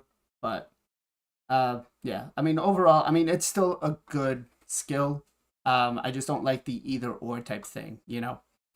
Now wait till we talk about the A3. Okay, so we do Looks have like a confirmation target. Yeah. that they Sorry. Yep. So it looks like we do have confirmation from Nick that it boosts the turn meter to max, and then they take the turn, so you don't get to save the turn meter. It doesn't roll over. So is that what you were going to say, Kenpachi? Yeah. I was There's no worrying effects to about let this you skill. roll over turn meter though. So I was thinking, like, instead of to making our DPS 0 speed, maybe we can build them normal, you know, like 250 to 200 speed, and we can give them extra turn, then they can use their turn, then they can come back and they can get a turn again. But looks like they are losing their turn, which is kind of suck for the Void Legendary Champion. Well, what you can do is make her slower than your nuker, and your nuker goes, she goes, then your nuker goes. Yes, you can. This tactic can work. This can be nice. Yeah, but if your nuker's gone, then surely he's done his job right. If they're still standing, Depends. Very rarely do you win in one hit anymore. well, you can if you're doing the right teams. So You I pick think- and choose. If you're doing a speed team, you're going to take them out. If you're fighting a team you know it's got Morton McCarb, then you're bringing the wrong champs in. I mean, like Ken was saying, most of the meta is stone skin now. Like you've got 2, 3, 4 Exactly. So then, of course, you're not going to. Then this is not going to be viable, is it? Or you might as well bring a cleanser. Or I've been using Sulfuron with his HP burn, which has been cleansing all the stone skins off. Then I've been nuking them. That's how I've been getting around stone skin now. Mm-hmm. Sulfuron, he puts down his HP burn, then he activates it, takes off all his stone skins, and then my nuker takes them out. That's how I've been getting around stone skin. I think Sneakers here had a right idea. Imagine him or her with a Baron on the Sky Piercer. Baron automatically goes first right away. Kymar comes in, resets. Baron goes again. I think something like that might work. But Stone Skin may not be as big as a problem as it currently is. We'll have to see when T-4 hours. We'll see then. But now the A3, right, fills the turn meter of all allies by 20% and places a 30% increased speed on them for 2 turns. Also has a 100% chance of decreasing the turn meter of all enemies by 20 and placing a 30% decrease speed debuff on them for 2 turns, down to a 4-turn cooldown. Thoughts on this? Let's start with Nacho first. This is insane. She's the 3rd best booster in Hydra now. I'd still put Necmo and Kimmy above her just because of the other things that they do. But this is an instant Hydra champion. Like, she's just going to slam dunk there.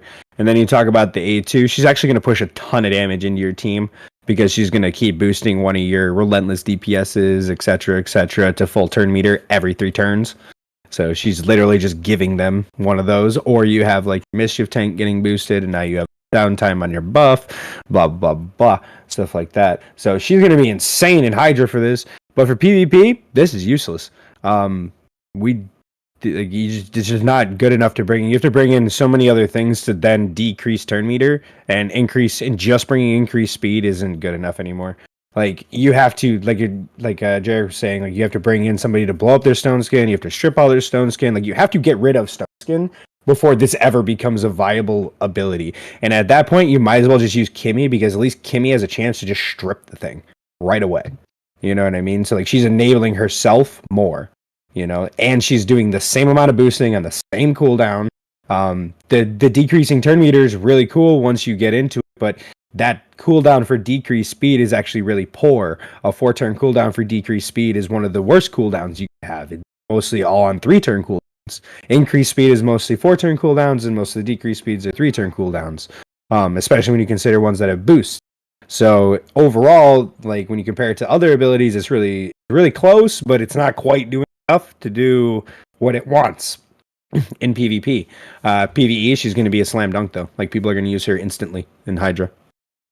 Okay. Kenpachi? I agree with the tool. I feel like she's more PvE champion than the PvP. Even to her A1 doesn't make sense on the Hydra. But on the PvP too, this skill, like, I just checked the Lysandra. I don't have Lysandra actually. Lysandra A3, if I'm not mistaken, doing the exactly same thing with the Terminator boost instead of the 20%. Yeah, she doesn't have a decreased speed part. She have increased speed part, but both of the skill has 4-turn cooldown. And Lysandra is the Spirit Affinity. I'm gonna talk about that again. Guys, it's not easy to get Void Legendary Champion as a free-to-play. It took like 6-7 months Mercy, even on the end game grinding. So, at least this skill has to be 3-turn cooldown, if you ask me, as a Void Lego, if we are talking here. And again, like, if we are going to use her in the arena, are we going to use A2 first or the A3? Like, we have to also decide that. Are we going to build our team around her A3 skill or the A2 skill? Because she has to be start with one of them, not both. She can't be start with both of them. So A3 skill at the same time is a decrease speed land.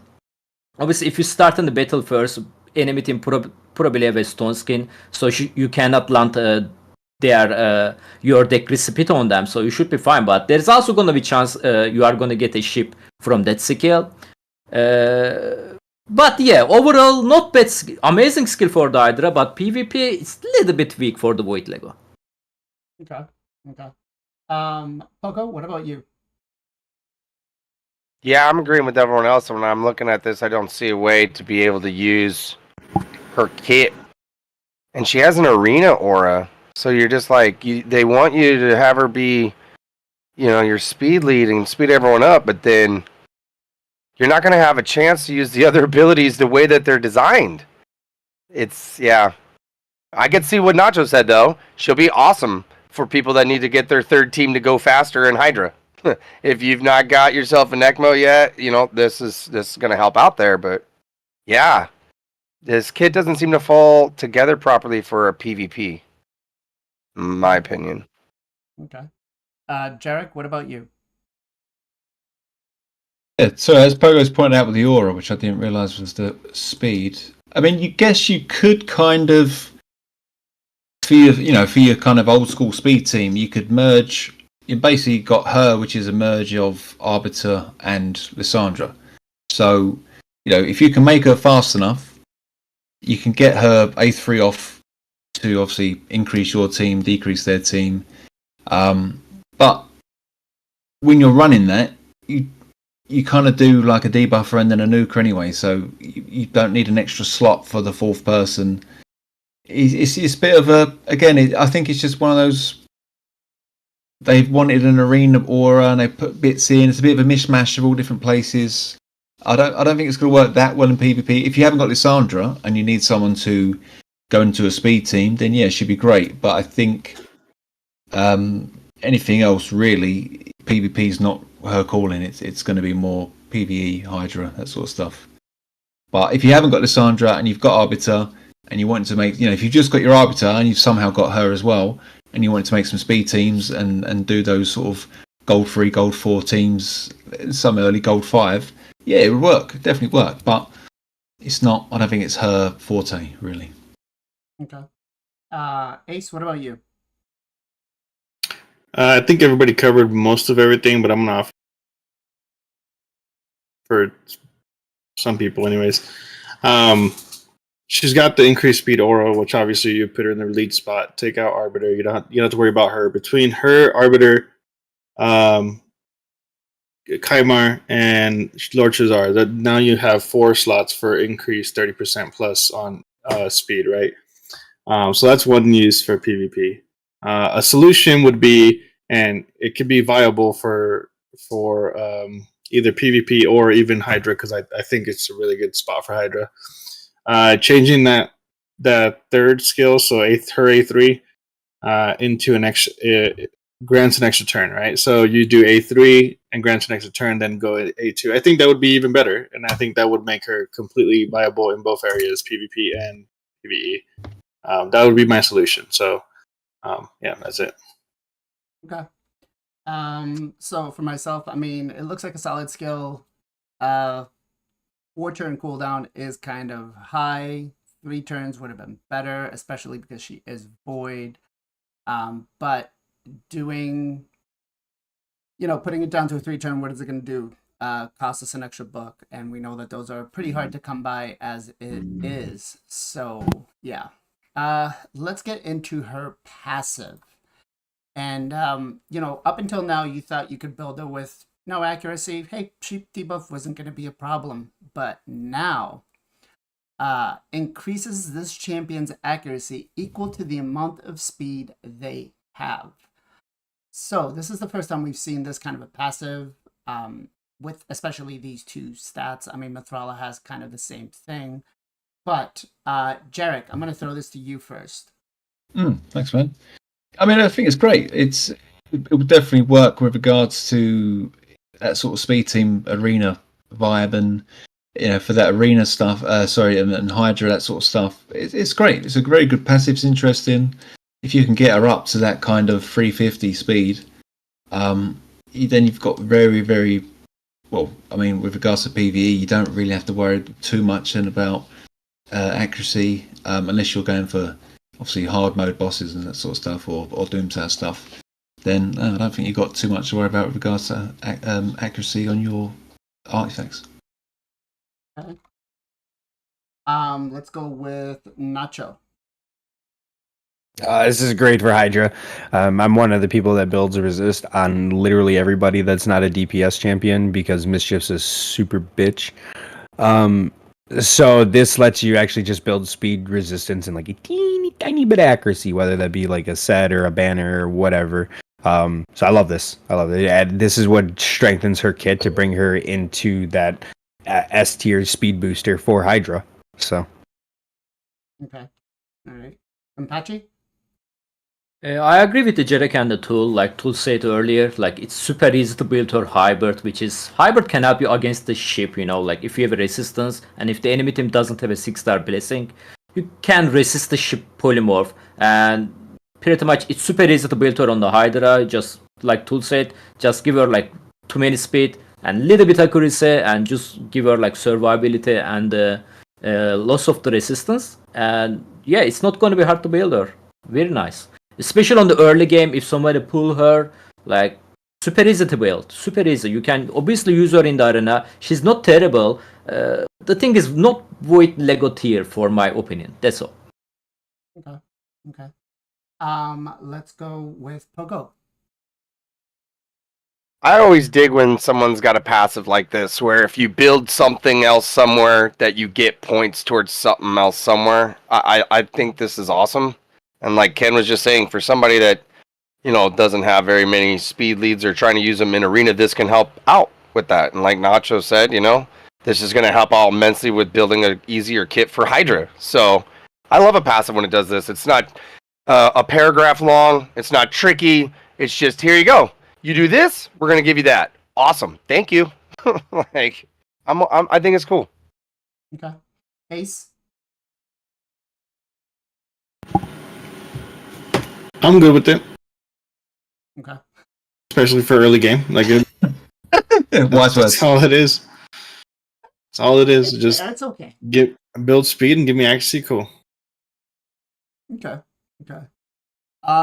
Yeah, it's not a bad skill, especially if you're trying to just build her as fast as possible.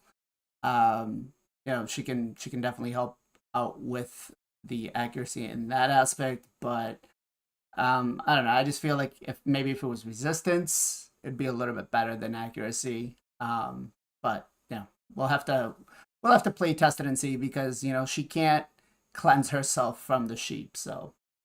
And then we have her aura, which is 30% speed in all in arena battle. Sorry.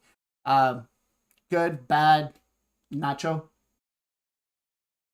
I mean, I'm not excited about it whatsoever.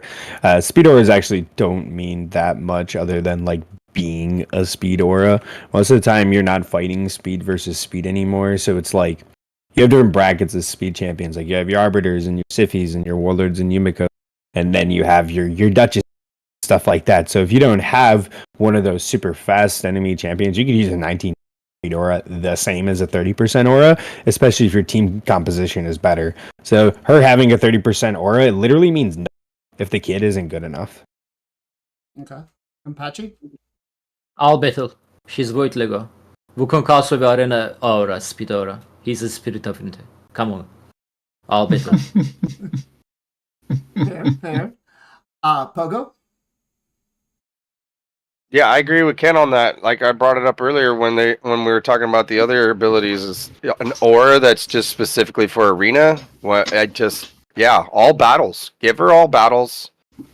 She's already, you're already kind of having to build her certain ways for certain things already. Like, don't narrow her down more. Just, all battle it, and I think that'd be just fine. Okay. Let's go with Jarec. Yeah, again, what those guys are saying, I think all battles would have been better. I think they're trying to make her, the jack of all trades, and spreading her a bit too thin. They should have just decided that she's going to be Hydra. So here's this speed tech, it's going to work for that, this is going to work for that, and blah, blah, blah. But they haven't, and it's a bit of a mishmash. I think it'll work okay. If you're like an early game, big game player, you need some speed in arena, in like the old school arena, fine. Live arena, it's not really going to work that well, and it's not going to help anywhere else. So, yeah, they could have done better than that. Okay. Ace, what about you? I'm okay with it, but at the same time, if it's a Void Legendary, I kind of don't like it in that aspect, because I'm kind of on the fence on either way. But either way, I do agree that it should have been all battles, not just arena. Yeah. All right. Yeah. No, I've got the same sentiment. All battles. She's Void Lego. Monkey King's got all battles, so might as well, right? Yeah. Let's acknowledge the chat. We got Citizen Z in the chat. Thank you for joining us, sir. Appreciate you. Now, this has been week 3 of the Hydra Clash. Everybody's new favorite content, right?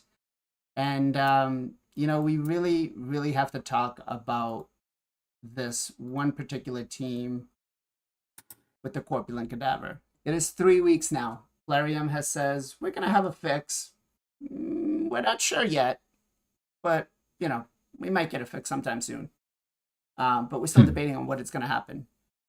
What are your thoughts on it? I mean, is this, as for your clans, have your clans started building this team? Are they not even thinking about doing the Hydra class? Is it kind of just whatever, leave it there, I'll get to it when I get to it?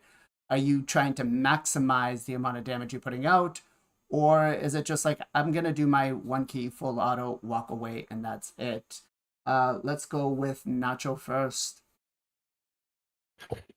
Bunch of people in my cluster are building this, absolutely. Basically, if you have it and you're not running it, and that feels bad because this team sucks to run. Like, this is terrible. Like, it takes several hours to run, like 2 hours to do the run on a good run, and that's if you don't get kecked along the way. And it's disproportional in damage to anything else you can do. It's not even close to anything else you can do. As far as them saying they don't have a fix, I think that's fine. I don't think just shoving out a nerf is always the best answer. Sure, like, this game's played over such a long time. I don't think it's that big of a deal. I'd rather them just produce one proper fix than fix on fix on fix to fix the fix to fix the fix. You know what I mean? Like, just make one adjustment, do it one time, and you're done with it. You know what I mean? If that takes a month, that's fine. Like, they didn't know that this was going to be a problem. This team literally came out of nowhere. Content creators were Hydra around, so like, for them to react before the end of week 1 really wasn't going to happen. And now week 2 went by. They are indeed a few things. I think that's a perfectly acceptable time frame. If they push an update out before then they didn't do any testing. Y'all are going to complain anyways. You know what I mean? And then, like, somebody else just shoves a different champion in the same slot and we do some crazy shit anyways. So I think it's fine. Like, the time frame doesn't, like, it completely makes sense so far too. Like, if they wait 2 months to do this or 3 months, now we're going to start getting into what the hell territory. But I don't think beginning of week 3 is really that big of a deal, to be honest. But it needs to get fixed, and they did say they're going to put out some kind of fix. So Okay. Jarec, what about you? Thing is, I'm looking at my clan's performance now, and we're currently number 1. Actually, we're currently number 1. We've only done 35 keys, and we've got, what's that, 12? I can't work out the numbers. Is that 1.2 trillion? Is it? I can't work it out. But our number 1 guy, his hard team is a Corpulent Cadaver with the Brogni. He's got a couple of who's he got there? Chris. He's got a Taras, and he's got a Kaimar, and that's 2 billion, I think it is. But then he's got a normal. He's got his double Yumiko, double Trunda with Duchess and Lydia, and that's nearly 3 billion. So, I mean, he's got more on a lower team, on a lower difficulty, without using the Corpulent Cadaver in Hydra. So, I mean, is that a big issue? I mean, this team scored 16 billion on Nightmare. This is 60 billion points. Yeah, this is 60 billion points right here, dude.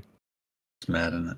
Oh, but that's the thing. I mean, I don't know. So I don't think anyone in my clan have really got it set up to go that distance. But I mean, even if you do half of it, that's 30 billion points. Well, that's the thing. I mean, the thing is, it's one of those things. You either have to you beat him or join him, don't you? Really, it's and if you can't join him, you're going to lose out. And there's no point entering this competition if you're not going to in it to win it. And if everyone else, if all 4 out of 5 clans are using that, then you're always going to lose.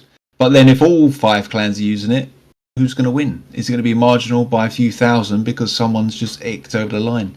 Yeah, so they will have to do something about it. That I don't know what. That's down to them to decide. But I don't know. It's a strange one. I can't decide on it because I'm always against them changing things they put in the game that have been working for years, just because someone has found like a loophole to get it working really well. I'm quite against them nerfing things like that. But because they've made it a competitive event where we're going against people, if all those clans that aren't using it are going to lose because they haven't got it. But then whose fault is that? Is that the clan's fault for not getting that team set up? Or is it Plarium's fault for allowing it to be set up? I don't know. I can't say. I can't save away. Okay. All right. Kenpachi? I mean, content creator, by the way, try to warn the Polarium before the Hydra Clash release. I think after they announced the multiplier of the Hydra difficulties, like I remember they were saying hard. There is no big difference between the hard difficulty and the nightmare difficulty. They try to say people gonna abuse insane like Trando comp. This cadaver comp people was showing that there as well on the hard. They are gonna do billion of the damage and like your 100 million or let's say 200 million nightmare damage gonna do nothing against that, you know.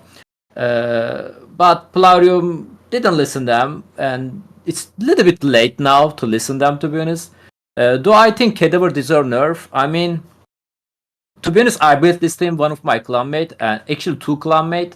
It's not that easy. First of all, yes, it's possible without Yumeko or the Kaimar.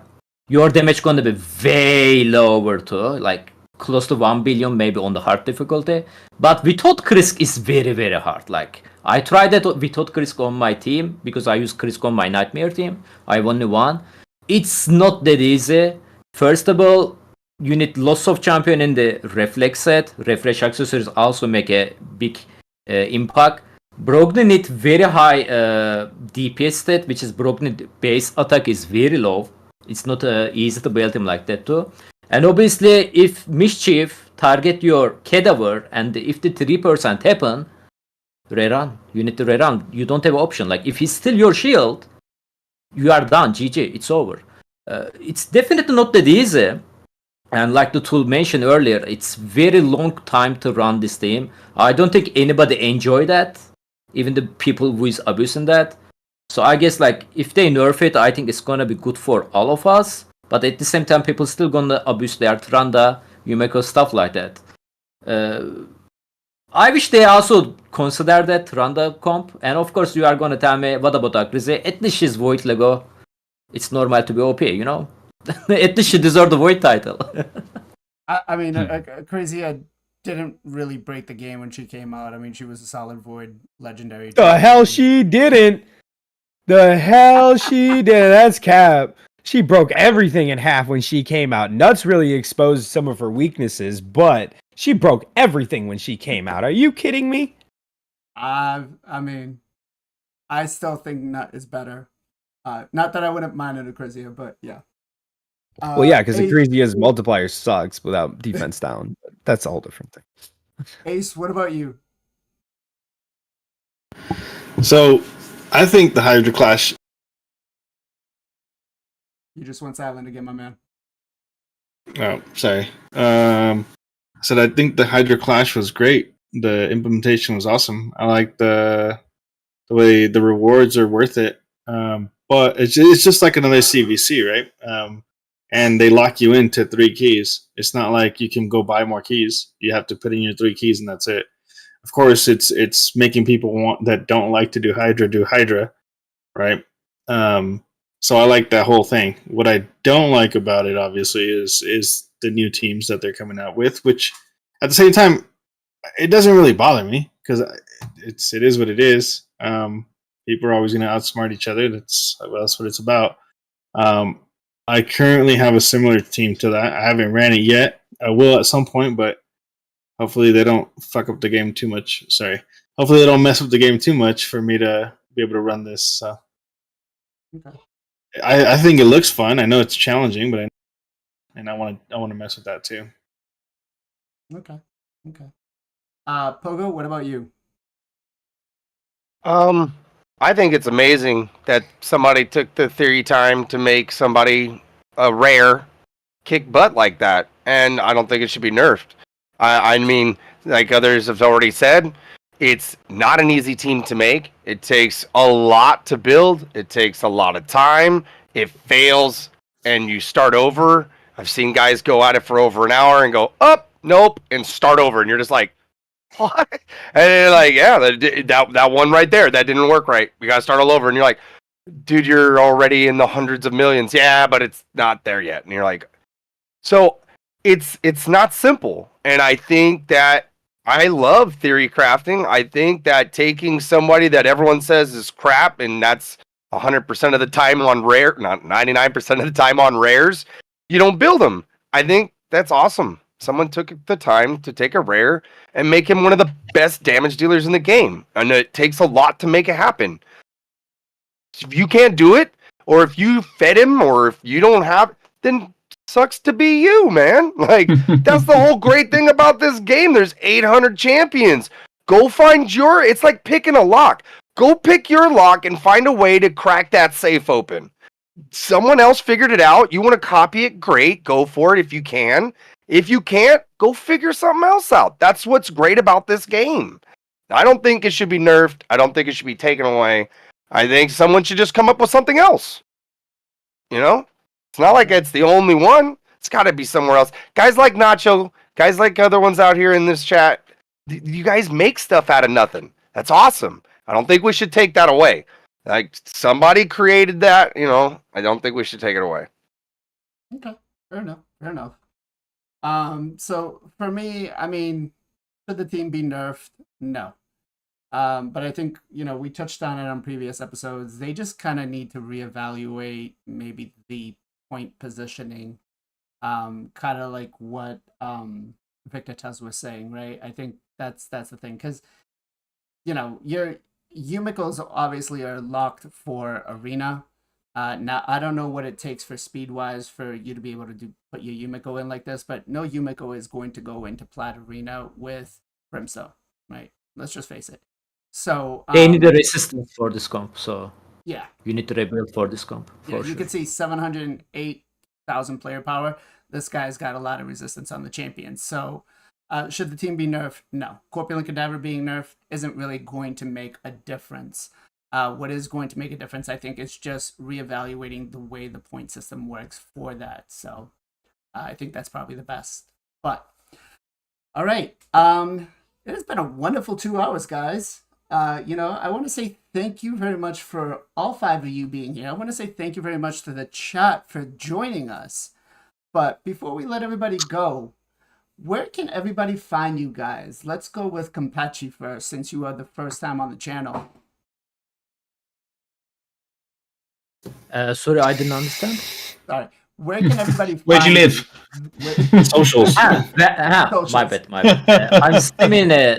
My bad. I'm streaming every day at the Twitch, at the Columbus Reset, FinalKenpachi. This is how you guys can find me. I also have a YouTube channel. If I'm not mistaken, I was like 7 sub away for the 1,000, so that will be nice. And yeah, I'm at the same time Twitter, FinalKenpachi with the double I at the end. And yeah, that's all. I'm doing. Just broke out on me, robot face, robot sound. After the I on the end, what? After the I on the end, what was that? And yeah, we are doing takeover every single day. If you guys are interesting, again, I'm live every day on the Twitch. Thank you. Okay. Nice. Let's go with Nacho. Where can they find you, Nacho? I am NachoPlays on 50. NachoPlays 50 on Twitch and YouTube. And every Sunday at 3 p.m. EST on BLAZIN's channel. Pogo, what about you? Where can people come and find you? You can find me on Twitch at Pogo_PinkTie. Yeah, you know, come chill, hang out. Don't pull off any of the major things that these guys do, but we bring the chill vibes. We hang out. All right. Ace, where can everybody find you? At home. Typically.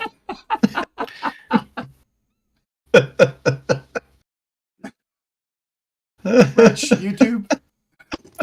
Discord, maybe. I don't know. Lurking in chats. Yeah. He doesn't want anyone to find on him. Twitch. On Twitch Ace everywhere. Gonzo, don't let him fool you guys. Don't let him fool you. Gonzo Yeah, Ace streaming is underscore like the Gonzo on elusive sack Twitch. of gems, dude. When it shows up, you gotta grab it when you can, dude. Yeah, no, I've had a pretty weird schedule recently. I'm trying to stream at least every Friday. So if you guys are late enough to catch me on Fridays, either Friday or Saturday, but yeah, it's usually when I'm streaming on Twitch. And Jarec, where can they find you, my man? Just on the good old YouTube, guys. I'm struggling at the moment with just time. I've got loads of things going on in life, kids, house, man, all sorts of stuff. But I will try to put content up on YouTube as often as I can. It just, like when you've been out of YouTube for a while, I've raided for a bit. I'm just trying to sort of find my feet again and just think, what can I create? But yeah, guys, Jarec Gaming, YouTube, come and check me out. I'm 910 subscribers. I'm on a mission to 1,000. 90 more of you lovely people. Just need you to hit that sub button and get me over that 1,000 mark. Thank you. All right. Every one of their links, along with Gestal Gaming and Jarec R-Star 3, are in the description below of this stream. So make sure that you guys go follow them on their YouTube channels, follow them on their Twitch. Doesn't cost anything, right? It's just a follow. It helps them. I mean, Kenpachi's got 7 more. Hopefully by the end of this stream, you guys go over there, check it out. Get into that 1,000 mark. Nacho, I know, has been working very hard with Hydra. Go give him some love there. And, if you really want to pull that Acrizia, just have Jarec open your shards. As long as you follow him, he can guarantee that. So, easy.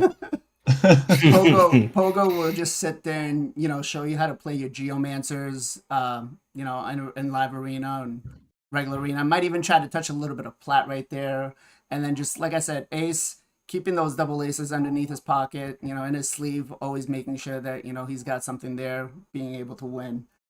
So shout outs. I love doing shout outs on the channel, and for today, I'm going to start off with Jarec Gaming first.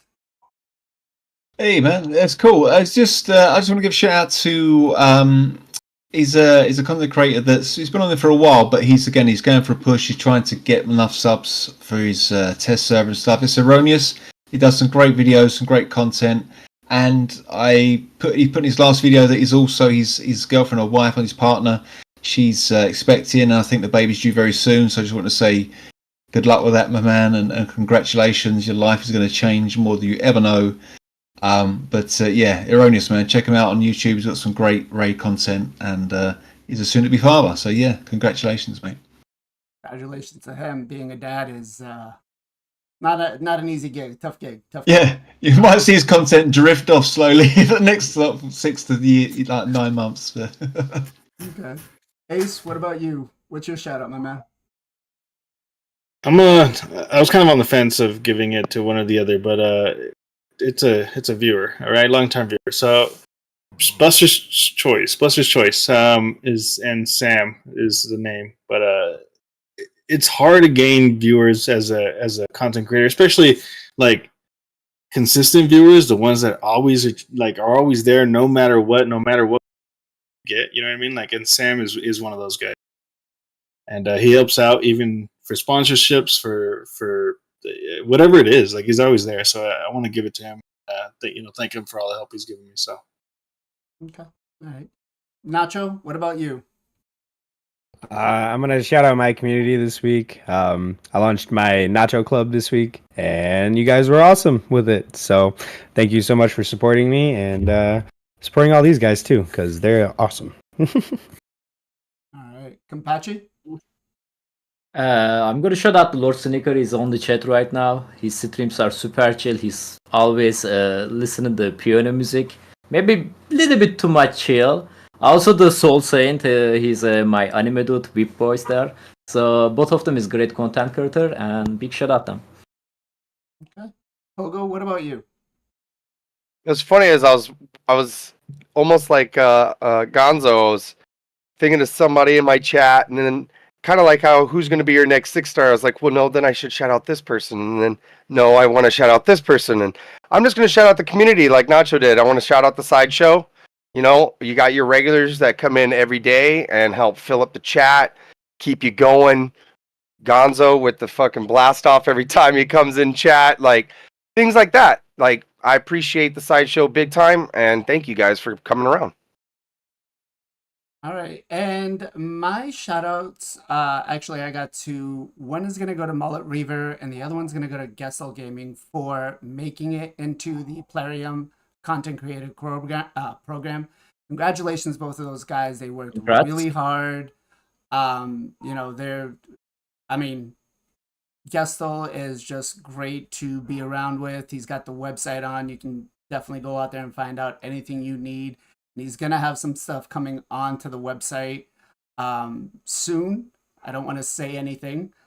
And then, Mullet Reaver, Clan Boss, Hydra, whatever you need. He is probably one of the masters out there, just, 5-head, thinking everything outside the box. So, and isn't, scared to try it out. So shout out to both of those guys for, making it into the program.